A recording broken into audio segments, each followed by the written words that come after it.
Saudari dan saudara terkasih, jumpa lagi dengan saya Romo Eriks. Terima kasih Anda menonton tayangan ini.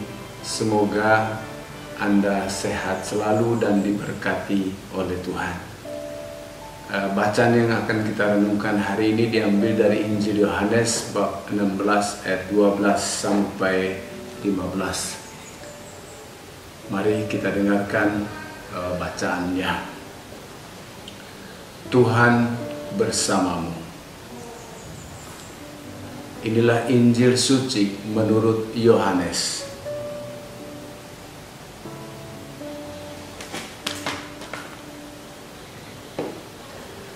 Masih banyak hal yang harus kukatakan kepadamu, tetapi sekarang kamu belum dapat menanggungnya. Tetapi apabila Ia datang, yaitu Roh kebenaran, Ia akan memimpin kamu ke dalam seluruh kebenaran, sebab Ia tidak akan berkata-kata dari dirinya sendiri, tetapi segala sesuatu yang didengarnya, itulah yang akan dikatakannya, dan Ia akan memberitakan kepadamu hal-hal yang akan datang.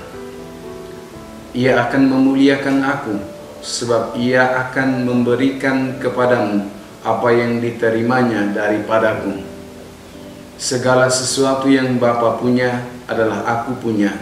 Sebab itu aku berkata, Ia akan memberitakan kepadamu apa yang diterimanya daripadaku. Demikianlah sabda Tuhan. Terpujilah Kristus. Para saudara dan saudari terkasih, bacaan Injil yang baru saja kita dengar berbicara mengenai kedatangan Roh Kudus yang nantinya kita rayakan pada saat Pentakosta. Apabila Ia datang, yaitu Roh kebenaran, Ia akan memimpin kamu ke dalam seluruh kebenaran. Frasa seluruh kebenaran yang dimaksud pertama-tama adalah Yesus dan segala ajarannya. Yesus pernah berkata, "Akulah jalan dan kebenaran dan hidup. Tidak ada seorang pun yang datang kepada Bapa kalau tidak melalui aku." Yohanes bab 14 ayat 6. Jadi Roh Kudus akan memimpin kita kepada Yesus dan segala ajarannya. Roh Kudus tidak berkata-kata dari dirinya sendiri. Ia mengatakan apa yang Ia dengar dari Yesus. Roh Kudus yang sama akan memberitahukan kepada kita mengenai hal-hal yang akan datang. Nah, hal-hal yang akan datang maksudnya adalah segala sesuatu yang belum ada pada saat Yesus menjanjikan kedatangan Roh Kudus itu. Artinya hal-hal itu baru akan ada setelah Roh Kudus datang, setelah Roh Kudus hadir dan dicurahkan kepada seluruh para murid. Pertama, pada saat Yesus mengatakan hal ini, kita belum memiliki kitab suci perjanjian baru. Namun setelah Roh Kudus datang, kita memiliki kitab suci. Itulah sebabnya kitab suci adalah buku kudus yang diinspirasikan oleh Roh Kudus. Dialah pengarang kitab suci yang otentik. Jadi ini sesuatu yang akan datang, sesuatu yang baru, sebagaimana dikatakan oleh Yesus bahwa Roh Kudus itu akan menyampaikan kepadamu hal-hal yang akan datang. Yang kedua, gagasan Trinitas. Murid-murid awal belum mengenal rumusan satu Tuhan dalam tiga pribadi. Rumusan Trinitas belum ada pada waktu itu. Para murid awal atau para rasul itu tidak mengenal istilah Tritunggal. Melalui karya Roh Kudus, akhirnya kita mengenal Allah Tritunggal. Theophilus dari Antioquia tahun 170 Masehi adalah bapa gereja pertama yang memakai istilah Trinitas atau Tritunggal. Ia merumuskan Trinitas sebagai Allah, Firman atau Logos, dan kebijaksanaan atau Sophia dalam diskusi mengenai penciptaan.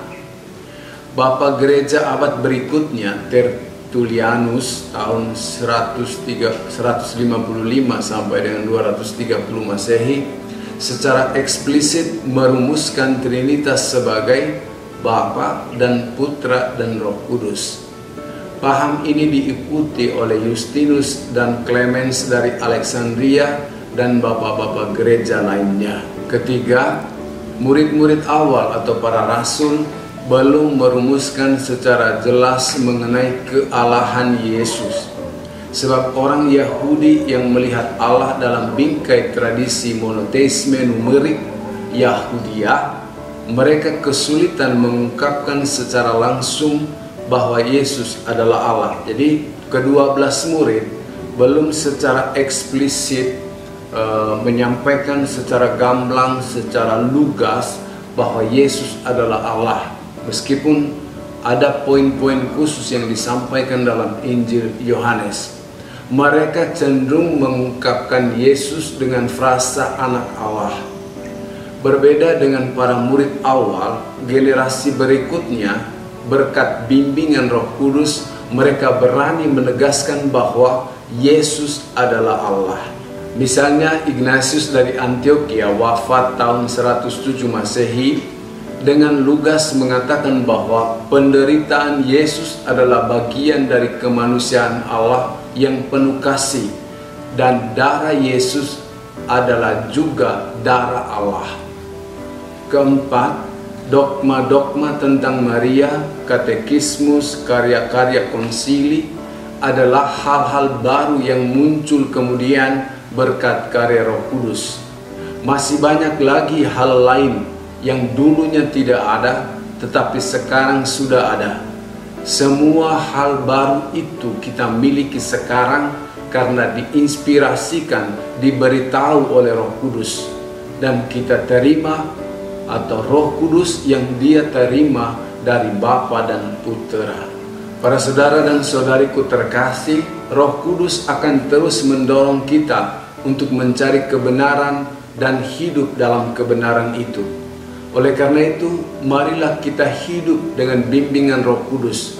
Kita hidup menurut gerakan Roh yang akan memberi kita kasih, sukacita, damai sejahtera, kesabaran, kemurahan, kebaikan, kesetiaan, kelemah lembutan, penguasaan diri, sebagaimana disampaikan oleh Paulus kepada jemaat di Galatia bab 5 ayat 22 sampai 23. Para saudaraku terkasih, Roh Kudus akan menuntun kita kepada seluruh kebenaran, kebenaran Katolik, kebenaran yang diajarkan oleh Yesus sendiri.